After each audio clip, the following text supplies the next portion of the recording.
They say that when twins meet each other after they haven't, if they haven't grown up together and they meet each other for the first time, there's some sort of a connection. And that's what I felt when the cows walked into this big industrial thing. I just saw the cows and I felt a real affinity to them. As a vegan, do you ever feel like you're living in a parallel universe, aware of things that many others don't even seem to notice, let alone acknowledge? I'm Chrissy Benson, host of the Vegan Posse podcast. We talk with vegans from around the globe who, like you, are living lives of integrity and compassion with an eye toward justice. Through their personal stories, you'll come to see that you're not an outlier. In fact, you're part of an entire posse of individuals who aren't just keeping the peace, they're creating it through their food choices and beyond. You won't be saddling up, but you're in for the ride of your life. Welcome to the Vegan Posse. Hey Posse, I'm Chrissy Benson, host of the Vegan Posse. Happy winter to everyone. Hope you're staying super warm and cozy wherever you are. And if you're looking to get a head start on your holiday shopping, I would highly recommend starting off with some books. First, of course, is the vegan anti-romance romance, Marrying Myself, by yours truly, Christine Melanie Benson. It's got a vegan protagonist and a revolutionary self-love message, and it's guaranteed to plant some surreptitious vegan seeds in the minds and hearts of your book-loving omnivore friends. You can find it on Amazon and everywhere else, or visit my website, ChristineMelanieBenson.com, for all the info, including a Marrying Myself playlist. And please, while you're at it, leave a nice review on Amazon. It's our best way of getting the word out and helping normalize veganism through the arts. And the next book on your holiday shopping list is a vegan-friendly book for kids by this week's guest, Helga Tacreiter. It's called Harvey and the Lightning Herd, and it tells the true story of Harvey, a Black Angus calf who was orphaned when his mother and a group of cows were struck by lightning and died. As you'll hear Helga herself describe, Harvey inspired her not only to write this children's book, but to start a whole sanctuary for Harvey and a host of other animals. You can buy copies of Harvey and the Lightning Herd on the PETA website and on Amazon. And I mean it when I say that Helga's story is a tale of creativity, determination, and resilience like none I've ever heard. Helga herself is truly one of a kind. So enjoy this conversation with Helga Tacreiter. Helga, welcome to the Vegan Posse. Are you ready for the ride of your life? Yes, I am, Chrissy. So in keeping with our old school podcast roots, we'll be recording just audio, not video today. But Helga, you've got such an incredible story that I think the pictures will fill in themselves, and or people will just need to buy your children's book, which has lots of great pictures. But before we get into all that, I want to start at the very beginning. You are the founder of the Cow Sanctuary in Bridgeton, New Jersey, but you grew up overseas in lots of different places. So why don't you tell us a little about that, where you lived as a child? Well, I was born in Danzig, Gdansk, Poland, and I lived there till I was 5. Then my family moved to London, England. Then when I was 8, we moved to Halifax, Nova Scotia. Then when I was 12, we moved to Maryland, to the United States. And I've lived all over the United States until I got here to New Jersey. And I've been here for 45 years now, 49 years. Wow. What was it? I mean, why were you moving around so much? My family, well, they escaped from a communist country. Mm. And then we moved until we found a place to settle. Wow. Yes, as we've talked about, my grandparents are Ukrainian, and so they had a bit of a similar journey, and in fact ended up in the same part of the world in southern New Jersey. So very, very interesting how things end up aligning. But so what was it like moving around like that? Was it difficult or was it exciting? How did you feel as a kid about all these changes? Oh, it was exciting. I loved it. I've heard that some children don't like moving, but I thought it was a big adventure. And do you have brothers and sisters? I have two half sisters. Okay. And so were they with you through most of this, or did they live No, with? no, they came from later marriages and they're quite a bit younger than me. I see. I see. Okay. Well, So basically, I you was an only child right, right, most of right. my life. Okay. Yeah. So you ended up in the US, first in Maryland and then in New Jersey? Or was there somewhere No, else? we moved all over the United States until I moved to New Jersey. Wow. Wow. How many places in the US did you live? Oh, gosh. Too many to count. Too many. I mean, probably 10. Wow. And what was your dad or your parents doing for work? My father's a doctor. Oh, He was able to find wow. work wherever he went. Okay. He what? I missed that. He was able to find work wherever he went. Oh, okay. Okay. Interesting. Interesting. And did you think about becoming a doctor? No, not at No. all. I'm not scientific in the least little bit. Interesting. Interesting. Okay. So, how did you end up coming to work on a dairy farm? I moved into a little house next door to a dairy farm, had no idea what dairy was all about.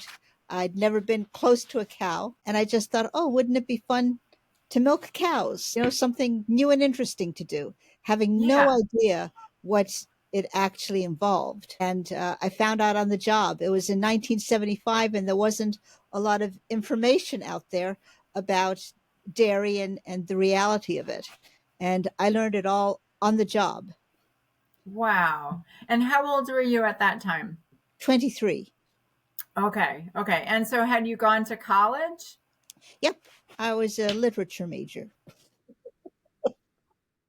I knew how to read. And people say there are no jobs for literature majors. You found a job on a dairy farm. Well, I never tried to get a job. I went to college because I didn't want to disappoint my father, who thought that I I really see. should have an education. So I got an education, I handed in my degree, and then off I went on my merry way. Interesting. So, were your parents also in New Jersey at this time? No, no, they weren't. I came to New Jersey on my own. Okay. Okay. And what did they think of you working on a dairy farm? They thought I'd get over it. And instead, I ended up adopting cows and starting a cow. Right, right, right. Yeah. No one got over anything, it's clear. So tell us about that experience. What was it like being on the dairy farm? Well, it's the first day I went there. I mean, I moved in next door. I walked over to the farm and I said, "Could I work for you?" And the farmer took a look at me and he said, "Would you like to get up at 3 o'clock in the morning?" And I said, "Sure, I'd love to." He said, "Okay, see you at 3 tomorrow morning." And that's how I started. And I walked into the milking parlor, and a milking parlor is a very industrial sort of a place. It's got machinery and this, that, and the other. It's loud and very mechanical. And But it all I sounds could, so nice. Sounds so lovely. The milking parlor. It sounds yeah, delightful. well, it really isn't lovely except for the presence of the cows. And as soon as the cows came in, it was like they say that when twins meet each other after they haven't, if they haven't grown up together and they meet each other for the first time, there's some sort of a connection. And that's what I felt when the cows walked into this big industrial thing. I just saw the cows and I felt a real affinity to them. Mm. And that's really interesting. So had you'd never been around cows at all before this experience? No, not at all. I was already a vegetarian, but that's because I had read a book called The Jungle in high school. And when I realized that cows were meat, which somehow had sort of evaded me before. And I stopped eating meat then, but I had no idea what the connection between meat and milk was until I came to the dairy farm. So interesting. Yes, I mean, as I've shared with you, I didn't understand what dairy was until after I went vegan, and it's astonishing how we're just trained and conditioned not to think about it, even though it seems so obvious in hindsight. It's the Yeah. breast milk of another animal. Like, it's Well, weird. I thought that cows made milk the way that trees make leaves. I just thought Yeah, that was, that they just did that. I had no idea that it involved becoming pregnant and having a baby and then having the baby taken away from you right, so that you could drink the right. baby's milk. Yeah, yeah. So what were the cows like? I mean, as you got to know them, like, how did you feel around them, and just what was your perception of these beings? That, for instance, I don't spend any time around. I would like to, but I don't. Well, the first day that I was there, like I said, the milking parlor is a very industrial sort of place, and the cows are on a platform uh, about 3 feet above where you're standing, so that you're at the level of their udder. And then there's the cow with her feet sort of close to your face, and then the whole length of the cow, and then there are tubes, that provide the suction and haul the milk away. And, there's a lot of tubes and tubing and so forth way up high. And the cow whose ear tag said number 9 looked out through all those tubes and got her nose hooked up in them and unhooked everything. And so I had to go, climb up there and plug everything back in so it worked. And as soon as I got finished, I climbed down and she looked at me and got her nose tangled up and pulled all the things off again. So I climbed up a second time, plugged everything back in. As soon as I got back down, she looked at me right in the eye and said, "I'm not doing this by accident. Pay attention." And she pulled them off a third time. And that's how I became friends with her. I said, okay, she was communicating with me very, very obviously. And when she, the third time I plugged everything in, she let me milk her. And when she was finished, she walked out, and before she walked out the door, she put her head around the corner and looked me right in the eye. And I went over with a little handful of grain and gave it to her. And she said, okay, now we're friends. Oh, oh. Did you ever see her baby, her calf? Yes, her calves got sent away like all the other calves were. And she actually got sent away too, and she couldn't get pregnant. And I cried, and the farmer was actually a really nice family farmer. And he said, well, we'll try this. They gave her hormone shots and this and that. And he kept her for a year, which is highly unusual. And she just couldn't get pregnant anymore. He said, Helga, I'm sorry, we have to sell her. And I kissed her goodbye, and off she went to slaughter. I couldn't stop it. Wow. How long had you been working at the farm at this point? It was probably 3 years, 2 years, 3 years. Wow. Wow. And I'm sure, of course she wasn't the only one. I'm sure this was just how That was routine. Every week somebody yeah. left. Yeah, so what did you make of this all? Did you question the system at this point, or Well, I did. I thought, well, how in the world can this, not happen? And I didn't really see any way, y- to stop it. And so Mhm. I was good to the cows while I was there, and them being sent off wasn't my responsibility. It was the responsibility of the farmer. And when he retired, actually, he asked me if I wanted to take over because he knew how much I loved the cows. And I said I could not be responsible for sending them away. I wouldn't do it. And What was his response to that? he sold the farm to somebody else who could send them off. Wow. And Yeah, he how said many cows were yeah, on this farm? about 100. It sounds like a lot. I don't know if that's big by dairy standards, but Well, not by dairy standards now. It's an actual family farm where two people can operate it.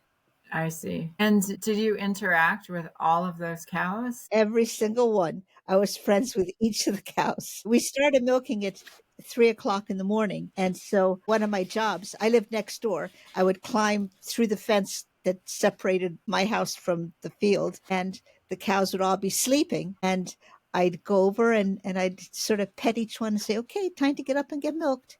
And when they got milk, they also got fed, so they were quite happy to get up. But they wouldn't get up until I went over and petted them and said, "Okay, Oh. wakey, wakey." Wow. Wow. And so at this point, were you still drinking milk yourself? Were you vegan or were you still I consuming? wasn't vegan at the time. I mean, I became vegan. I didn't buy anything off the farm, but the cow's milk that I actually took away from the cows, I would drink a little bit of that. Mm-hmm. Mm-hmm. Wow. And what was your state of mind this whole time? You were seeing these cows whom you loved get sent off and, used in this way and having all these machines hooked up to them. Like, was this a happy time for you or was it painful or just confusing or just what was your mindset? I mean, I was happy to be around them. I was good to them. I made their lives as good as I could, by being kind to them and paying attention and interacting with them the way you do with, your dogs and cats. And I just didn't see any way to stop it. And so I thought, while they're here, I'll just be as good to them as possible. And and I don't know how to stop this system. So you were just kind of reconciled to it and just in the you took the attitude of just enjoying their company and doing what you could for them in the moment and Yes, yeah, just felt powerless to change the bigger picture. Yeah, yeah. that makes sense. And it And sounds like the farmer and his wife, it sounds like they were nice people. they were kind, wonderful people. They didn't have one of those hot shots, electric prods. They were decent to their cows, and they sent them away because there was no other way that the business would stay in business. If they didn't send them off, everybody would the business would stop operating. The farm would Yeah. close. Yeah. Yeah. And so I just took that as reality. And then after he retired, I moved to working at a horse farm, which is a whole nother story. But I thought that a horse farm, they would be nicer to the animals, and that I could work at an agricultural thing. And it turned out that the farmer, had cows as a pasture management system. So the cows were supposed to eat the grass down, all the not so great stuff. And then the best stuff would come up for the horses. And shortly after I started working there was this huge lightning storm, and all of the cows were killed. They were hit by lightning, except Yeah, that's incredible. I mean, so how many cows are we talking about here? I think there were 15. 15. And how did you discover what had happened? Well, they didn't show up for breakfast. One of my jobs was feeding the cows their breakfast, and they didn't show up for breakfast. So I went looking for them, and I found them out next to a tree, all dead, with their feet sticking up. I mean, Boy. I didn't know what they had died from, but they were dead. There were 6 babies that were still alive. A bunch of the babies were dead as well, but the ones that were still alive were trying to nurse on their upside down dead mothers. I mean, this sounds like a scene from a horror movie. It Like, was. what was your reaction? I mean, I imagine you must have been just baffled and Yeah, I horrified. had no idea what happened. It was like a Picasso's Guernica. It was just death, death, death. And I rounded up the babies and I put them in the barn, so, because I didn't know what had happened. I didn't know if they'd been poisoned or, shot or what. Yeah. And so I put the 6 babies that were alive in the barn and, called the owner, and they came out and, figured out what happened and told me what happened. So, yeah, what did happen? They had been hit by lightning, and they were all standing next to each other. And I think the lightning had been in the ground. They hit the tree and gone through the ground. And apparently, it's a fairly common thing. Farmers actually carry lightning insurance because this happens Wow. sort of often. Wow. I guess because they're out in the fields and if they're huddling close and touching each other, if lightning strikes one of them, then it Yeah. electrocutes all And of them. actually, after I bought my farm where I am now, I had 2 cows killed by lightning in the same way. It had been raining, and the lightning hit the water that was, that was traveling through the field, and the lightning passed through the water and killed two of my cows. The grandchild of the granddaughter of one of the cows that I had saved. But anyway, back when I was at Goodness. the farm, I put the cows in the barn and I said, I've accepted that I can't change things for the whole time I was working at the dairy farm. But if these six little calves survived a storm and they survived lightning, everybody else got killed and these six survived, I am not going to allow man, a human being, to kill them, to slaughter them. I don't know how I'm going to do it, but I'm not going to accept reality anymore. I'm done with reality. Interesting. So this was your moment. This was the turning point when you Yeah, went from being a cog in the wheel, a passive, person within the system to just yeah. a whole paradigm shift. That's so interesting. Tell us about the owner of this horse farm. What was he like, and what was the horse farm environment itself like? He was a rich person who had horses as a tax write off. He owned a shopping center and he had horses as a tax write off. He was just a rich guy. And he was actually didn't live there at the farm. He put me in charge of the farm and went off to the other coast where he lived. And so I ran the farm. So how did he find out? Was he there when this happened with the cows when they were struck Yeah, by lightning? it happened during one. He would come for a couple of weeks every few months, and it happened while he was there. Wow. And what was his reaction? Was he as horrified as you, or had he seen this happen before? Honestly, I don't know. I wasn't that much in touch with him. He took care of Hmm. having the cows removed, and uh, you know, Yeah. really, I don't And know. what did he make of your protectiveness and determination to help these five Uh, calves? he thought I'd get over it. People seem to always think that about you. You'll Yes, get over it. yes. So yeah, so what happens from there with these little baby cows? So I just had them at the farm, and because he wasn't there and he thought I'd get over it, he figured that, once they grew up he could sell them for beef. And what I did was I just saved my wages for a couple of years, and every time I had enough money to buy another cow, he had them appraised. He thought I'd get over it once I saw how much they were worth. And I said, they're worth everything to me. Money is not an issue. And I just handed over my wages to him every Wow, time. how much were you making at this job on this farm? $5 an hour. My goodness. And how much, just for people's information, how much did a cow go for? A thousand so-called dollars. $1,000. My goodness. Yeah, Wow. and Buffalo Bill, who was the bull in the herd, went for $2,000. And I said, I don't Wow. care what you charge. Whatever, if you want to charge $5,000, I'll work until I have $5,000. These cows are mine. Wow, that's fascinating. And just as a side note, I mean, I'm sure you're aware that a lot of animal rescue organizations and places like PETA have a policy against paying money for an animal, even to save the animal. Did that concern ever enter the equation for you? No, it actually it did not. I knew that that was the only way I was going to save their life. And Mm-hmm. I didn't Mm-hmm. care really about the principle of it. I cared about those particular individuals. Yes, yes, that makes sense. Yeah. And what was your plan? What did you think would happen with these calves? Well, I didn't really have a plan.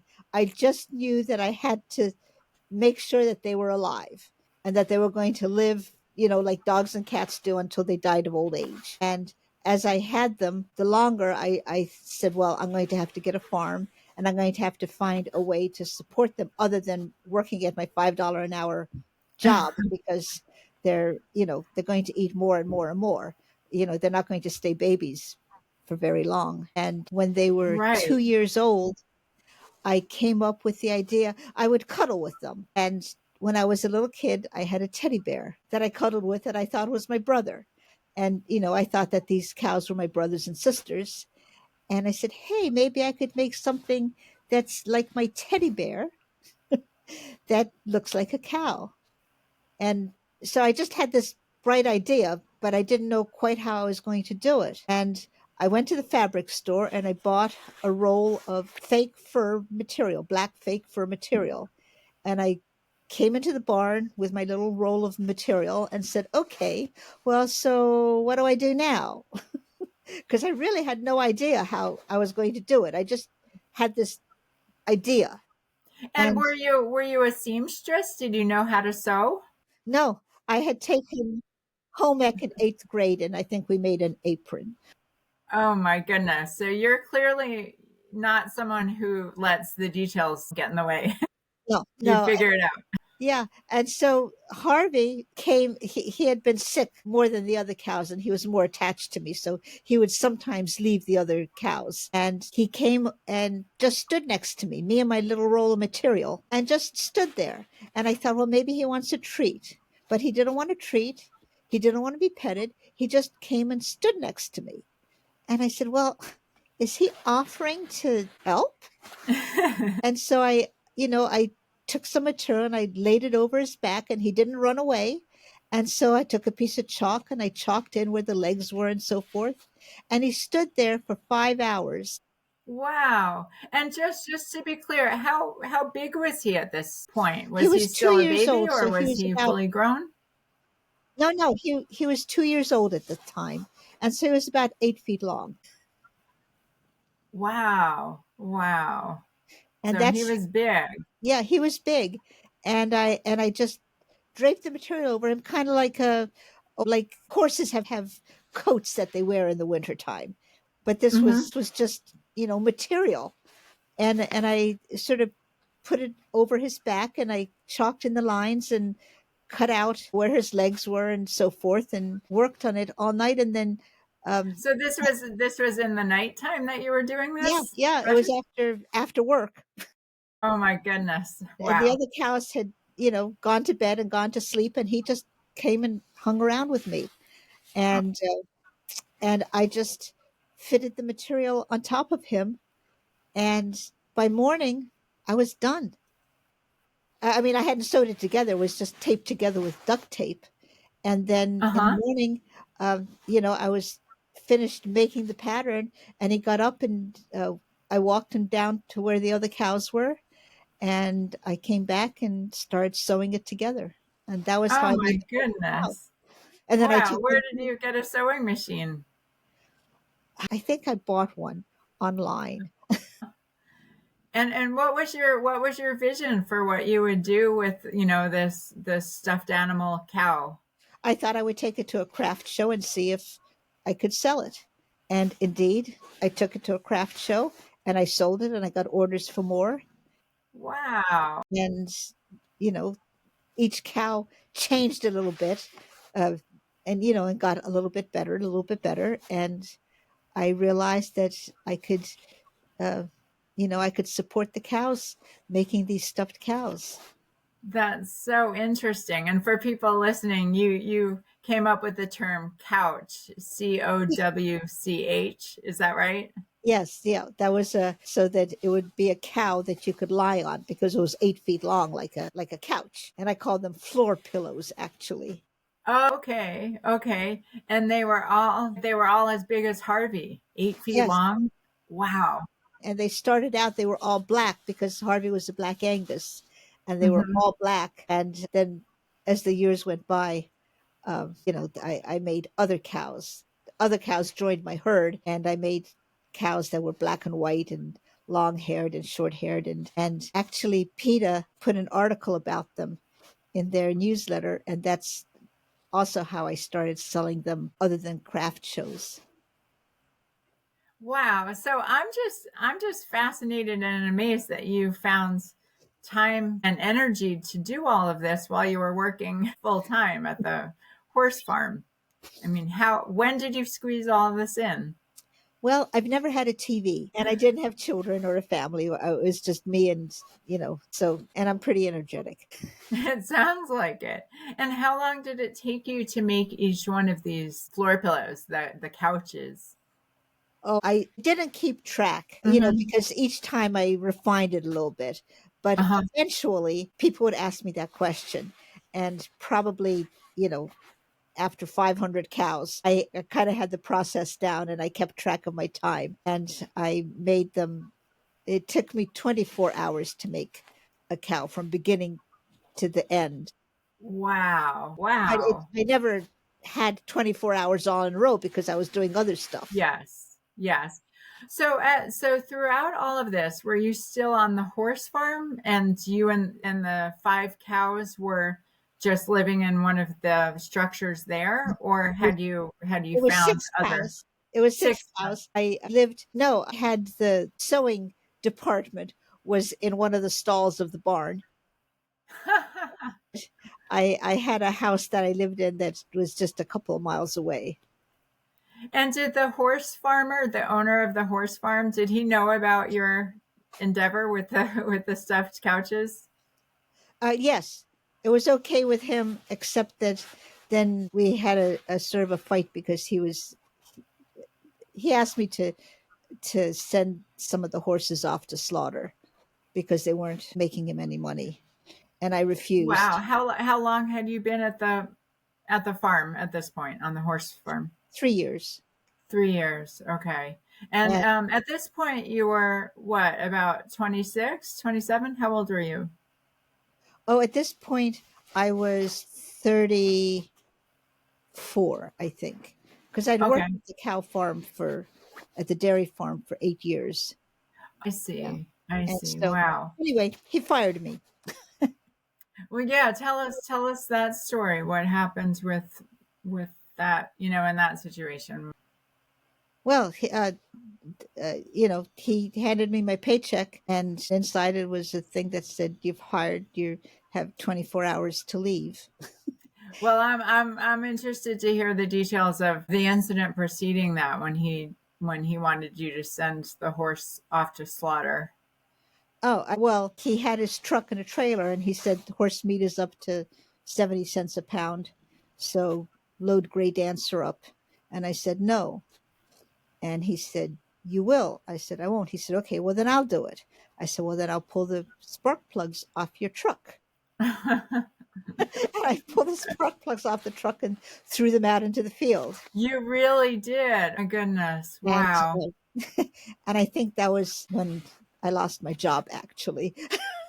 Wow. So that was the last Yeah, straw. he So just, you're yeah. Well, he, after I did that and had my little fit, he walked off and left. But my next paycheck, I thought it was all over with, but that's when he fired me because of that incident. Wow. Wow. So when that happens, when you lost that job, again, what were you thinking? Were you just in pure crisis mode, or what, like, did you have a plan? What were your Well, what I had thoughts? to do is my cows were there, and I had Yeah. to figure out what to do with the cows because I had 24 hours to get off the property. And I would imagine that he thought that the cows, I would have to leave the cows behind because, how would I get them off the property in 24 And hours? had you paid for all of the cows at this point? Yes, yes, they were all mine. Wow. And Wow. so I had taught them all how to walk on a leash, on a lead.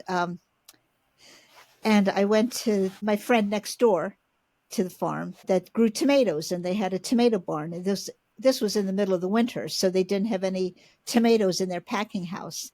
And I said, could I please put the cows into your tomato packing house until I find a place for them because I just got fired and I have Oh 24 my goodness. hours. Yeah, What did they think of this request? but they were very nice about it. They were very kind about it. They said, sure, go ahead. And so that night, I took the cows one by one, walked them across the field, and put them in the tomato packing house, gave them some water, gave them some hay. And in the morning, I handed the boss the key, and he said, well, what did you do with the cows? And I said, none of your business. Wow. And that was the Wow. end. I bet he was so mad. Well, probably rather frustrated. And yeah, and so again, and how were the cows doing throughout all of this? Were they just kind of going with the flow and they trusted you? And Yeah, they trusted me. They just did whatever I asked them to do. So, I put them in a yeah, new place. They said, "Oh, a new place, hay, water, okay, and it was still five of them, or had you, 6." or six? Okay, six. So these were the cows who had survived the lightning strike. Yes. Okay, okay. And so they were in this tomato barn, and then what? And then I went looking for another job, and I found a job at a greenhouse where I didn't have to exploit any animals.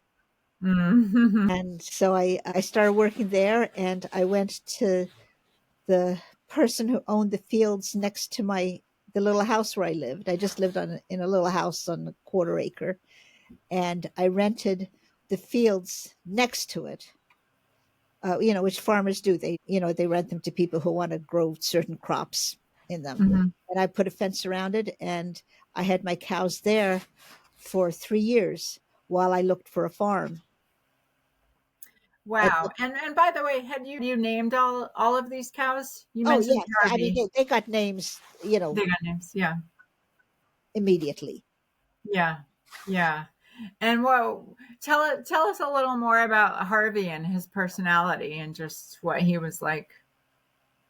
Well, Harvey was sick when he was little, and we didn't know what had happened, if he'd been sick from a storm, or anyway, it turned out that Harvey had epilepsy, and Mm. he would have seizures every so often, and he couldn't walk straight, so he had to get walking lessons. He would just go in a circle until the straw would wind around his leg. He just like twirl around. And so Aw. I gave him walking lessons every day until he learned to walk straight. And then one day he just got it. He was, like I would stand next to him so he couldn't turn, Mm. and I'd be right And then, next to him. And one day he said, "Oh, I got it." And he just moved and just started running straight. wow. So you were working at the greenhouse and the cows, are they still in the tomato shed or are they somewhere No, no, else? they just stayed in the tomato shed for, I don't know, 2 months, something like 6 weeks, I Okay. think, before I Yeah. was able to rent the land and put up a Okay. fence next to my house. And then Okay. they just lived in this little field that wasn't big enough to feed them.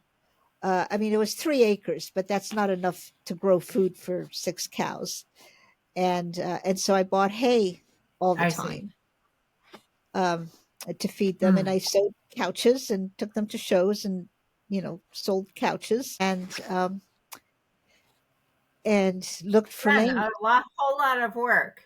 And were you all by yourself at this point, or did you have a boyfriend or anybody else to help you? I had a boyfriend, but he wasn't really very hopeful. I see. Okay.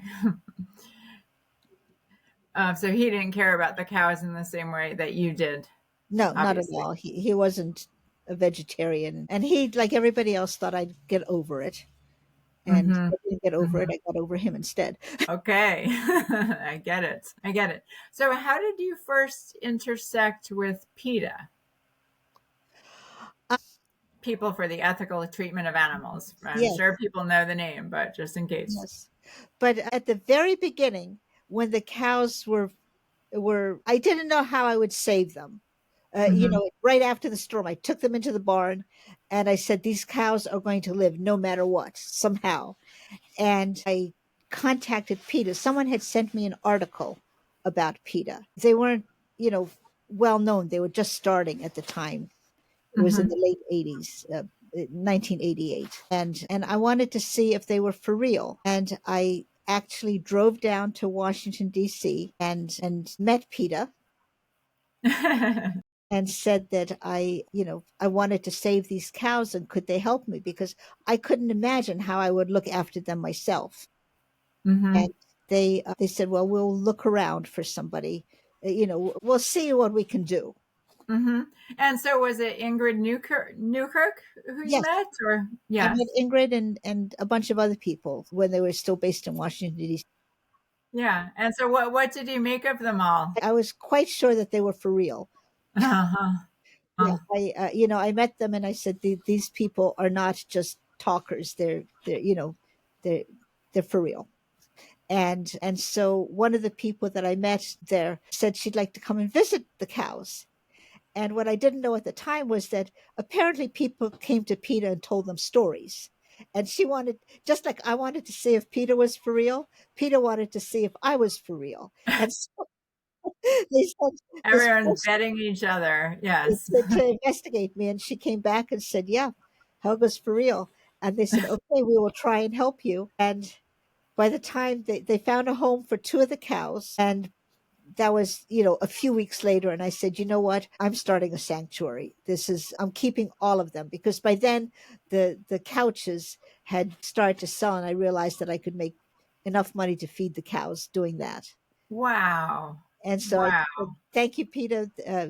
That's wonderful. And I actually took my little book to them about, I had written this little book, and they said, well, but we don't publish children's books, but, lovely little book, but, we're not going to do it. And 35 years later, they came and said, you remember that little book you gave us? We'd like to make it into a children's book. I had it illustrated not with pictures, but with photographs. They said, Mm. but, a children's book needs to be, worded slightly differently and with illustrations. But that's how the book came to be. The book that you That's interviewed. amazing. So for people listening, your book is called Harvey and the Lightning Herd. Is that correct? Yep. And it was because Okay. of the lightning storm. I called them the lightning herd. Beautiful. Beautiful. Like superhero cows in some ways. When did you write the book? In 1990, 2 years after the cows Wow. were born. Wow. Wow. And had you ever written a book before? No. And I mean, When did that ever stop you from it doing was a very something? short book. I mean, it was, it was, it was basically two typed pages. Yeah. Yeah. Right. Because a children's book is simple. Yeah. Yeah. That makes sense. So okay, so let's fast forward to the cows. So two of them had gone to other homes. Was No, that sad for you to say they had, goodbye to them? no, they had found a home for two, and I didn't Hmm. want to separate two out of everybody else. And by Oh, the time they found a home for two, I said, forget it. I'm keeping all of them. All of them was, I see. Okay, okay. And at that time, did you were you familiar with the concept of animal sanctuaries or farm sanctuaries? Had you heard of any no, others or nope, nope. This was it. And I found out later on that there were other sanctuaries, but not very right? many. Right, right. But you just realized that for yourself and for these cows, you just needed Yeah. and wanted to create a home for them. That's so interesting. So yeah, so what happened? So I stayed at this on the rented land for 3 years while I looked for more land, and went to a bank. Well, I found a piece of land, a couple miles away from me, and that would have been suitable. It was an 80-acre farm. And so I went to the bank and I said, how can I buy this? I make $5. They said, you can't. There has to be some way around this.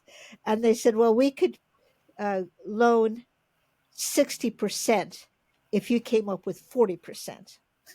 Okay. And and I said, well, I don't know how to do that. But I went to the people who were selling the place. They had bought it as an investment. Hmm. And I told them what I wanted to do. And the woman was very receptive.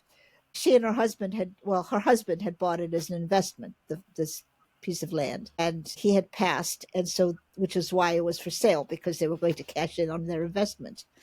And she went to her children and said, this person asked me if we would hold a second mortgage behind the bank, and I'd like to do it. And the kids said no. And she said, well, kids, I'm sorry, I'm your mother. And that was the first miracle that happened. Wow. And Wow. they held a second mortgage behind the bank. And then my boyfriend left, and some people came to me as a result of reading about me, an article about me, and asked me if I would take their cow. And I said, I'm sorry, but like right on the farm. I don't know if I'm going to be able to keep the farm because, I had a co-signer for it and he's gone and the farm's actually up for sale again. And they said, well, what can we do to help? Wait, who is your co-signer? You A mean the boyfriend. boyfriend? Got it. Yeah. Okay.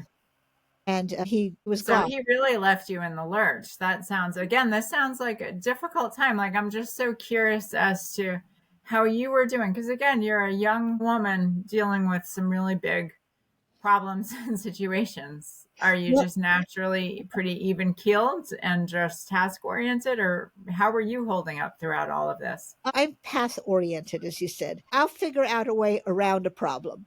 I'm not sure how I'm going to figure it out, but there's always an answer somehow. I think outside the box. Clearly, yes. When I see an opportunity, I grab it. And so these people asked me if I would take their cow. And I said, normally I would, but right now I'm about to lose the farm. So I, wouldn't be able to guarantee that I'd be able to look after your cow. And they said, well, what can we do to help? And I laughed. I said, well, you could co-sign my mortgage for me. And I said it sort of as a joke. And they said, we'd be glad to.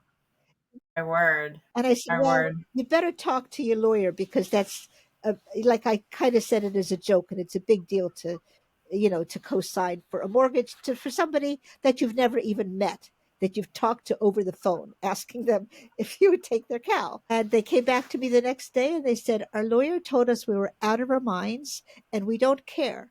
Show us where we show up and where we sign. Wow. So who were these people and why did their cow need a place to go? It wasn't their cow, it was a cow that lived along the path where they used to walk their babies in a stroller. And this cow would come over to the fence and make nice to them, and they'd pet her.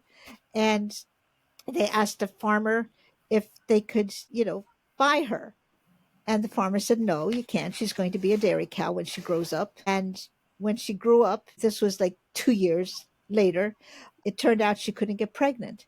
And so she was going to slaughter. And at that point, the farmer said, well, if you still want her, she can't get pregnant. You can buy her, but you need to get her out of here and take her somewhere. And that's when they contacted me. They read an article about me and the sanctuary and asked if they could bring her there. So they heard Wow. about me from a newspaper article. Interesting. So was this cow, was she the first addition to your original little crew She of was like the third addition to my original cows. Okay. Okay. Yeah. Interesting. Yeah. So it So she sounds like came. Yeah, she came and she lived a long and happy life. how did she get along with the other cows? Just fine. Yeah. Yeah. So the dairy cow versus, black Angus cows, they all interacted okay. Yeah, they were fine. Fascinating. Fascinating. And so you got the new co-signer for the mortgage and Which was a that's you miracle. I mean, it was an absolute miracle. I oh, said it it as a sounds joke, like it. Yeah. and it came true. Yeah. Wow. So I'm interested to hear too about the previous two additions to your original herd of cows. Who was the first? I guess it would have been the sixth or seventh. Cow number 7. Yes. Well, before I had enough money to buy the original 6 calves, because every time I got a paycheck, I'd give the money back to the boss to help pay for the cows. And before I had enough money for all 6 of the cows, he thought I would get over the bright idea, and he got them pregnant. He had a bull come in and get them pregnant. And so instead of 6 cows, I ended up with 10 cows because 4 of the cows Oh, were girls and they were pregnant. And one of the cows, the baby died. It was stillborn, and she just stood over that baby and wailed for 3 days. And oh, I said, she really wants a baby. And this is crazy, but I'm going to adopt a baby for her because I had heard that, cows that are really grieving for a lost baby will accept a newborn. So I went to a dairy farm down the street and I said, do you have any newborns? And they said, yeah. And they sold me a newborn for $25. I'm guessing he was a male. No, it was a girl. Okay. It was, I forget what the circumstances were, but I think she was half and half or something like that. Anyway, they sold me a girl, and I said, what I really need is another mouth to feed, as a sort of a joke. And I called her Boquita, Little Mouth. And I put her in front of Apple, who was the cow that had lost her baby. I put her in the same spot where her baby had been, where she'd been wailing for days over the spot. I mean, I had taken the dead baby away, Hmm. and but she just stayed in the spot and wailed until she lost her voice. And I put this new little calf in the spot, and she immediately started licking it, and the baby started nursing on her, and she adopted her right away. And that Oh, was the first cow that I adopted. wow. That is so sweet. Yeah. And then my understanding is you took in another cow who was the result, so to speak, of a 4-H Yes, club. that was Beatrice. And so at that point, PETA had realized that I was didn't need homes for my cows and that I was going to keep them. And they wondered, uh, they came across a situation where a 4-H a 4-H student contacted them about her cow that she was trying to save, and they came to me and said, "Would you accept this cow as an addition to your herd?" You know, So and you tell us the story of that cow and the girl who had raised her in 4-H. What so happened? this girl had raised her at 4-H just outside of New York City, and when it came time to slaughter the 4-H cows, which is what happens, the girl said, "No, I love this cow. You can't slaughter her. I want to keep her." And they said, "I'm sorry, kid. You belong to the 4-H club, but the cows actually belong to us. She's just your project." And the girl said, "Well, that's not going to happen." And she went to the slaughterhouse, uh, and apparently the machinery that hangs them up, there was a glitch. Somebody was working on the machinery, so the cow was still alive, waiting to be hung up and killed. And the girl just put a halter on her because 4-H cows know how to walk on a halter. And she just went in there and just was crying her eyes out and told the guys, "This is my cow. You can't have her." And the slaughterhouse workers didn't stop her. And she just walked out of the house, walked out of the slaughterhouse with her cow on a leash. But And how old was this girl? she was, I think, 16. 16. And how had she gotten to the slaughterhouse? She just walked over there? I That I really don't know, Yeah. but she walked off and just walked down the road with her. And she said that the police actually stopped her and said, "What are you doing?" And she said, "I'm a 4-H kid and I'm taking my cow for a walk. Do you mind?"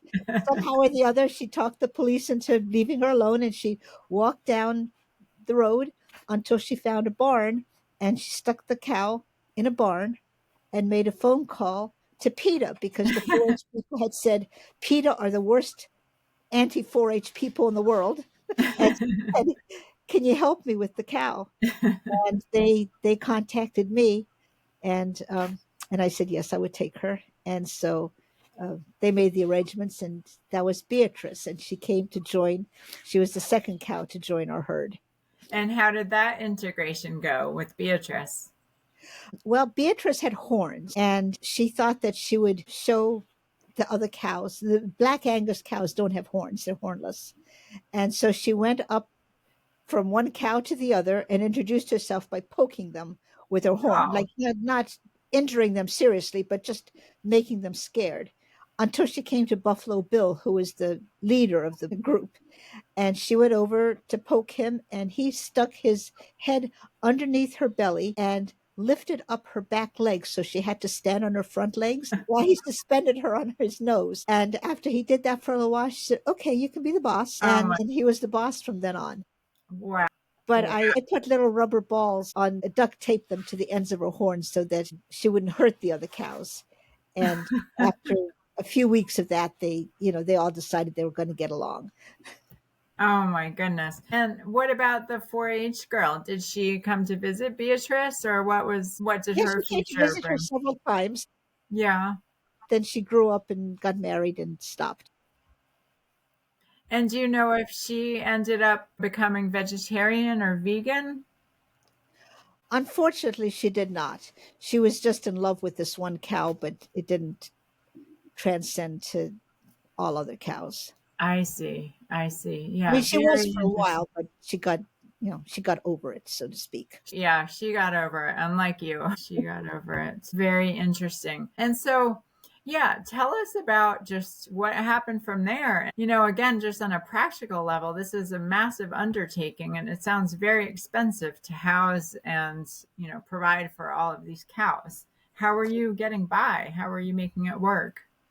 Well, the thing is that I bought enough land. The farm was 80 acres, and 40 acres was woods and 40 acres was open land. So the open land had pasture, and that was plenty of. I planted the pasture, with seed, pasture seed, and so all summer long. And in New Jersey, it's not horribly cold. Like we don't have a lot of snow cover. So basically, there were 3 months with no grass growing, but the rest of the year there was grass. So the cows could eat grass from the Hmm. land. And Okay, I only had to buy hay for like 3, 4 months. I see. And And were you still making the stuffed animal cows at the this whole point? time, The whole time? over the years, I've made 1,000 and something cows. Like I was Wow. constantly sewing. Plus, I was working at the greenhouse, so that's what paid for the Oh, land. Made the you know wow. Very interesting. And what was your vision, if you even had one, for the sanctuary? Like, did you picture establishing a big sanctuary and welcoming lots of I animals, just or was wanted this just, home for you and the cows? it was a home for me and the cows, and if somebody else needed a home, you know, I would, as animals came to me, I would offer them a home. But it Uh-huh. didn't start out with the idea of being a sanctuary for a lot of animals. It Right. started out just being a home for those 6 cows and the babies that they'd had and any additional little animals that came along. Yeah, that makes sense. That makes sense. And you were working at the greenhouse like continuously all this. Yep. Yep. Wow. Wow. Again, I don't know how you packed it all in. No Did television. you have any help with this, Helga? No, no television, no children. No That was the television, no secret. children. That's your secret to getting things done. I mean, it sounds kind of lonely. No, it's not lonely because the animals are people to me. And so Yes. I was surrounded with people at all times. Uh-huh. Like other people have their family, human family surrounding them. I had my animal family, which were just as real to me as humans. Right. Right. I was And never alone. yeah. So at a certain point, you established a nonprofit. You made the sanctuary a nonprofit. Is that right? Yes. And that How did came, that happen, and how did you even come up with the idea? well, there was a person who heard about me somewhere. I read about me and said that she would donate $50,000. I became a nonprofit. She had something that she was going to sell, a property that she was going to sell, and she'd give me the money from the property that she sold if I was a nonprofit, so she could take a tax deduction from it. So that got me started thinking, well, I've got to apply to be a nonprofit. I I did actually fill out the application myself because I didn't know how I would do that. Went to an accountant who said that they would fill out the application because they had done it for a local nonprofit in my town. And she filled it out. I paid her $1,000 to do it, and she filled it out wrong, and I was denied. Oh, shoot. And so that was the beginning of the idea. Um, and then I found a friend who actually, quite a few years later, found a friend who knew how to do it and filled out the application properly with all the appropriate documentation. And I got my nonprofit status. Wow. So how long had the whole process taken from that first application that didn't It work was about to 10 years. 10 years. Oh my goodness. Oh Yeah, it my was. I goodness. think I became a 501c3 in 2010. So were you able to get that donation, the No, $50,000 no, that was just a pipe dream. boy? Wow. Wow. That sounds very disappointing. I don't focus on disappointments. I just focus on going further with Hmm. someone, one door closes, another one opens kind of a thing. Yeah. And have you always been that way? Just naturally resilient? I think so. I don't remember ever not being like that. Right, right. You're not one to wallow, clearly. Yeah. And so tell us how many animals you have now and where some of them came from. Right now, I have, like, as of today, I have 14 cows, 14 pigs, an emu, 3 sheep, 3 goats, 2 donkeys, a mini horse, and 4 cats. Oh my goodness. Oh my goodness. That's quite the menagerie. And yeah, where did most of these animals come from, or some of them come from? Well, the first animal that I had that wasn't a cow, well, I mean, I've had cats all my life, and they just show up. They show up like I've never gone out and gotten a cat. They've always just one day there's a cat there and I give it food and it stays. But the farm animals, I had a neighbor who was who had a pig.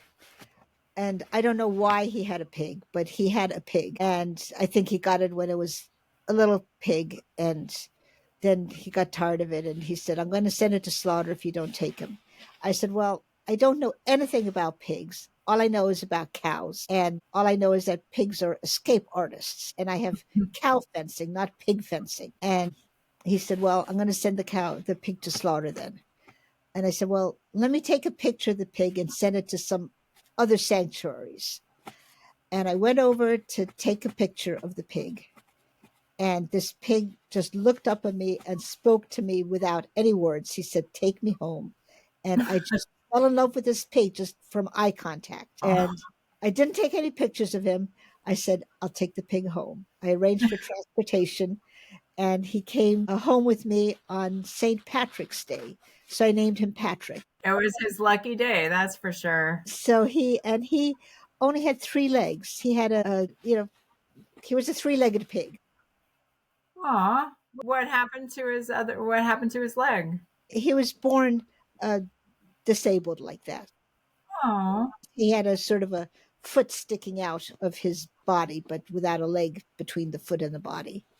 Oh. And he hopped. He got along quite well, but he hopped. And he hopped very vehemently, because he would put all of himself into the hop. And he was already big, so he couldn't get under the fence. And he just came into the barn, and the cows looked at him and were interested in him. But then when he hopped, it scared them because he was so vehement about it. And at that point, I had taken in a crippled calf. And he didn't run away from the pig like the other cows did because he was sort of disabled himself and he could get along but not really well. And so he just Hmm. stayed sleeping in the shed with the pig, and they could go out if they wanted, but they both of them couldn't go very far. Mhm. And they became friends and they became Aw. inseparable. And that was Patrick and Jerry. What a story. Wow.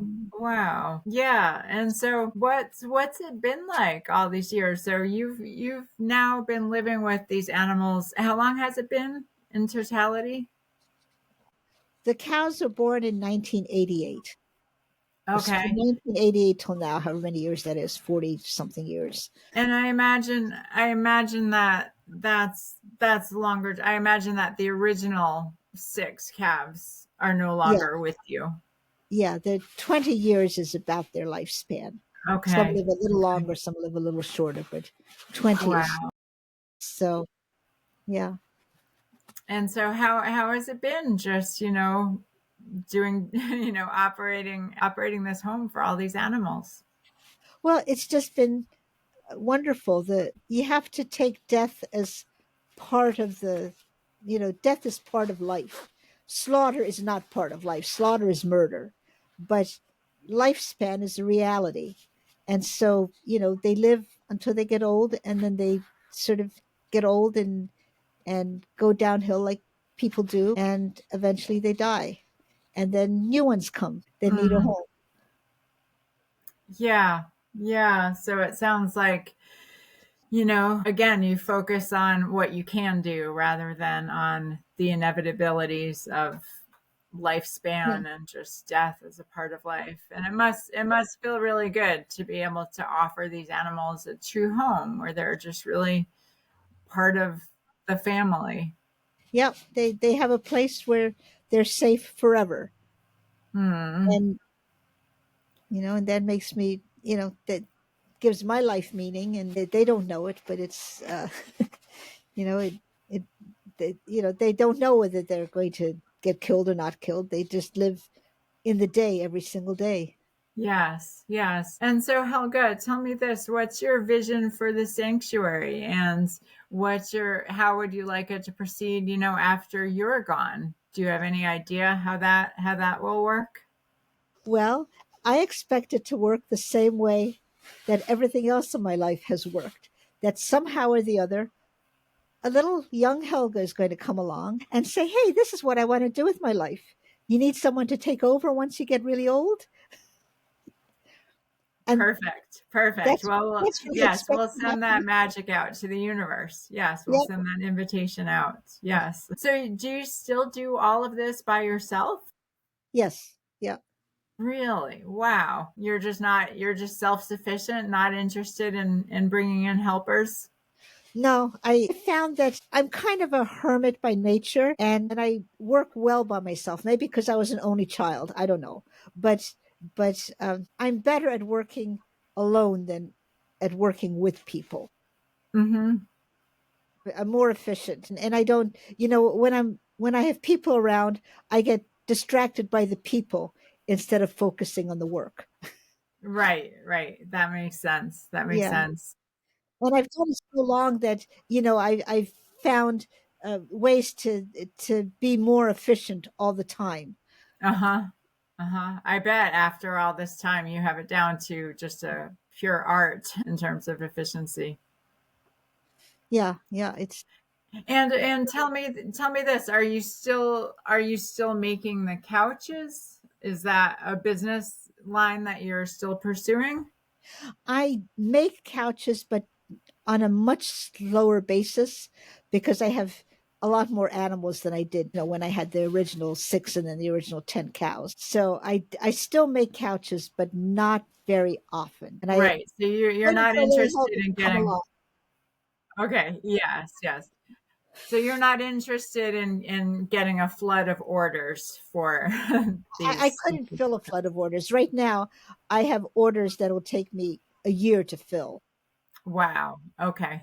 Okay. because I do it so, on such a smaller level. Right, right. And but what people can get is your children's book, Harvey and the Lightning Herd, which now sometime later is finally being published. Yes. And tell us about that. What was the latest process of getting that to happen and getting it out into the world? Well, PETA is responsible for that. Remembered the book, or Ingrid remembered the book that I brought back in 1990 and said, we'd like to make a children's book out of it, but we'd like to have it illustrated. And what was your reaction when she reached out to you? I mean, were you flabbergasted or just, as always, did you just take it, take it and say, okay? I said, wonderful, wonderful. They have an illustrator. And they had an illustrator, and they sent me some illustrations, but that illustrator pooped out. And they had a second illustrator that something didn't work out with that. And I said, well, I know a friend who's an illustrator, and actually, one of my pigs is named after her, and one of my pigs is named after her husband. They're wonderful vegan people, and I think she's a great illustrator. and they said, send us some samples. And I sent samples of her artwork, and it turned out that she illustrated the book. And that was the finishing touch to it. Beautiful. Oh, Beautiful. Well, we'll certainly include all the so, information about your book and where people can find it in our show notes. Just very, very yeah. exciting. And how are you doing? How are you feeling? All these years later, are you still, high energy and feeling good? I assume at a certain point you officially went vegan. When did that happen? Oh, the day that I left the dairy farm. Okay. Yeah. I mean, I wasn't vegan while I was at the dairy farm because, I was making the milk, so to speak. But Yes. I never bought milk or, you know, anything once I left.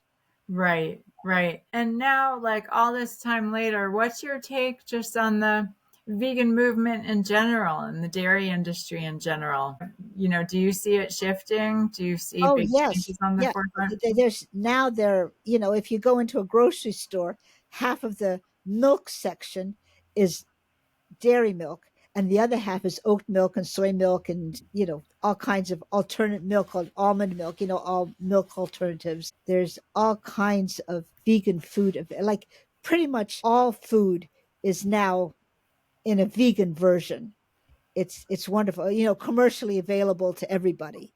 You don't have Right. to go to a health food store and eat something that purports to be cheese and tastes nothing like cheese. And actually, there's Yes. a wonderful story I heard on the news. There's a famous cheese competition in France every year where it's like the Michelin five-star competition for cheeses. And last year, the year before, the cheese that won turned out to be a vegan version of cheese. And Really? That's caused a, incredible. yeah, it caused a Wow. huge hullabaloo, and I think they were disqualified. But they're the ones that won in the taste test. Wow. And that shows Wow. how far a vegan food has come. And you really can get everything in vegan version now. If you care Yes. to look, even in, commercial, easily accessible commercial places, supermarkets and so forth. You don't Right. have, Right. yeah. That's amazing. Well, thank you so much for sharing your story and what an incredible adventure. We didn't even cover half of the things that you've done and that you've accomplished, but the stories we have heard are absolutely beautiful and incredible. And again, congratulations just on saving those initial 6 calves and for providing such a beautiful home for these living, loving beings who just like us, just want a home, Yeah, want a home. Curious, the last question I have for you, Helga. Have you ever been to visit any other animal sanctuaries? I've been to a couple other sanctuaries that are close by, but Mhm. I, because I run this place by myself, I never take a day off. So unless Wow. they're very close, I don't know very many others. Yes, yes. What was it like, seeing the ones that you have seen? Oh, it was lovely to see other animals being looked after. Yeah, yeah. And again, we'll extend the invitation to the universe and to anybody listening, anybody who's interested in long-term taking over a cow sanctuary, any little Helgas out there listening. Yeah. I think you're probably an original, but maybe there's a little Helga out there. I wouldn't Oh, be surprised. Yeah. I wouldn't be surprised either. I kind of half expect it. Yes, yes. One who wants to sew and one who wants to look after the animals. Both. Okay, so to do the couches. Yeah. Okay, perfect. So two invitations to the universe. Okay. It's out there. All right. Well, again, thank you so much, Helga. It's been a delight chatting with you and getting to know you a little bit over these past several weeks. And we close every episode of the Vegan Posse by taking 30 seconds of silence for all of the suffering animals, human and non-human, who desire, as we all do, safety, happiness, and the freedom to live out their lives without interference. So, Helga, I invite you to join me in 30 seconds of silence for the animals. And we'll start now.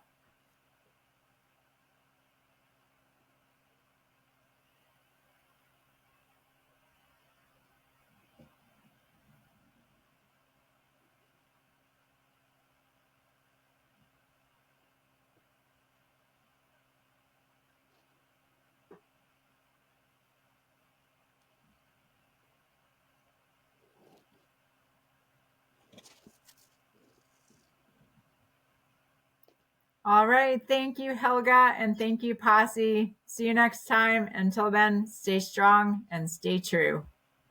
Thank you, Chrissy. Bye bye.